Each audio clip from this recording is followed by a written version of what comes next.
বিসমিল্লাহির রহমানির রহিম ইন্নাল হামদুলিল্লাহ নাহমাদুহু ওয়া নুসাল্লি আলা রাসূলিল কারীম আম্মা বাদ।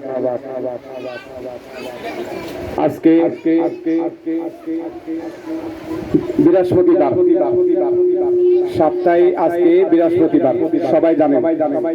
আগে একসাথে সেমিনার হতো, পরবর্তী জামাতওয়ারি আমাদের বড় হুজুরের দায়িত্ব দিয়েছেন, বিদায় আপনাদের জামাতওয়ারি হচ্ছে। গত সপ্তাহ হয়নি, তারপর আমি কিছু কথা আপনাদের সামনে বলতেছি, সবাই লক্ষ্য করে। আমরা যারা মুখে আঙ্গুল দেয় নাই, সবাই মুখে আঙ্গুল দেন।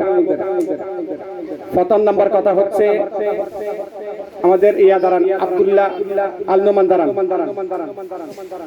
এদিকে আসেন। এই যে দেখছেন ছেলেরা, মেয়েরা না, ছেলেরা ফেলে শ্রেণী থেকে চতুর্থ শ্রেণী পর্যন্ত, এই ছেলেদের মাপ দেখছেন না আপনারা? জামা দেখছেন? নতুন জামা দেখছেন? এই যে আব্দুল্লাহ আল নোমানের নতুন জামা দেখছেন না? এই নতুন জামা সবাইকে নিতে হবে। এটা আমার কথা না, এটা হলো কার কথা? বড় হুজুরের কথা। এই যে আব্দুল্লাহ আল নোমানে যে নতুন জামা নিছে, আরো আমাদের এই আরাফাত সরকার ফিলিস্তিনির, আলহামদুলিল্লাহ।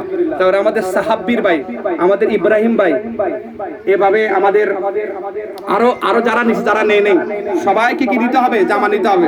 দাম কত জানেন? বলছে হুজুরে ফিলিস্তিনির আপনারা নেবেন। আমাদের অত্যন্ত সুন্দর হুজুর আমার সামনে উপস্থিত আছে, হুজুর থেকে 300 টাকা দিয়ে আপনারা জামাগুলো নিয়ে যাবেন। সবাইকে নিতে হবে, বাধ্যতামূলক। সবাই নির্দেশ